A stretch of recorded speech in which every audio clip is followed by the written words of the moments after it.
For tens of thousands of years, many Aboriginal Australian societies practiced a form of education that feels extreme by modern standards. Young boys, typically between the ages of 12 and 16, were required to leave their communities and travel alone across the Australian landscape for extended periods. These journeys were not supervised expeditions or symbolic rituals. They were real, demanding experiences in which the boy's survival depended entirely on his ability to manage hunger, fear, fatigue, and decision-making without guidance.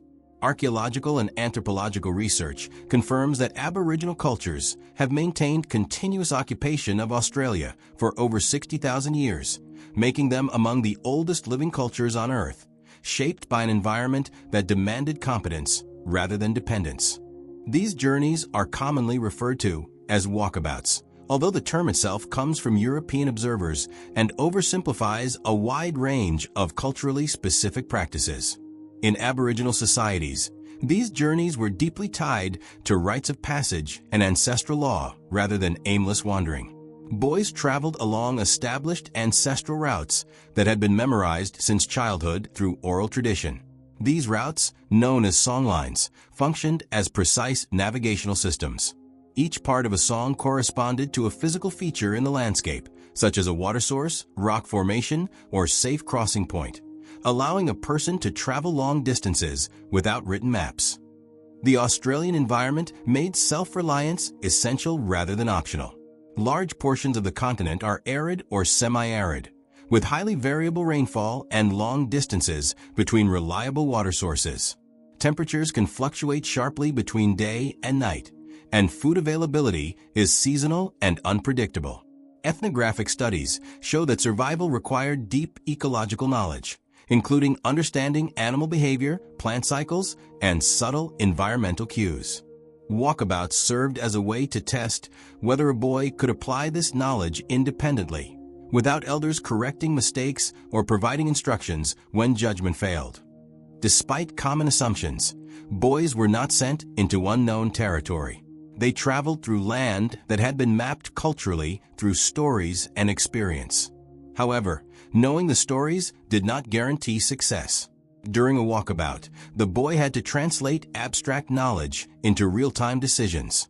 He had to choose when to move and when to rest, how to conserve energy, and how to respond when conditions changed. Elders did not intervene because intervention would undermine the purpose of the journey, which was to reveal judgment rather than obedience. Finding water was one of the most critical challenges. Aboriginal survival knowledge included recognizing subtle indicators such as changes in vegetation, animal tracks, soil texture, and bird behavior. Ethnographic records describe techniques for locating underground moisture by reading landscape cues rather than relying on visible water. During walkabouts, boys were expected to locate water sources without assistance. Failure to do so could result in dehydration, making patience and careful observation more valuable than speed or strength. Food acquisition during these journeys required restraint rather than aggression. Aboriginal diets relied heavily on foraging, tracking, and small game hunting. Boys were taught to recognize animal tracks, understand seasonal movement patterns, and avoid wasting energy on low-probability pursuits. Impulsive chasing often led to exhaustion and failure. Walkabouts therefore reinforced delayed gratification, situational awareness, and energy management, skills that modern psychology identifies as essential to executive functioning. Isolation was a deliberate and essential element of the walkabout experience. Extended solitude forced boys to confront fear, boredom, and uncertainty without distraction or reassurance. Psychological research on prolonged solitude suggests that such conditions heighten self-awareness and emotional regulation. In Aboriginal cultures, this isolation was understood as necessary for internal development. Without an audience, actions reflected genuine judgment rather than performance for approval. Walkabouts also carried spiritual significance. Aboriginal cosmology does not separate survival from spirituality. The land itself is understood as alive with ancestral presence, governed by the dreaming, a complex system of law, history, and moral order. Traveling alone through ancestral land reinforced a sense of responsibility to both the environment and the community.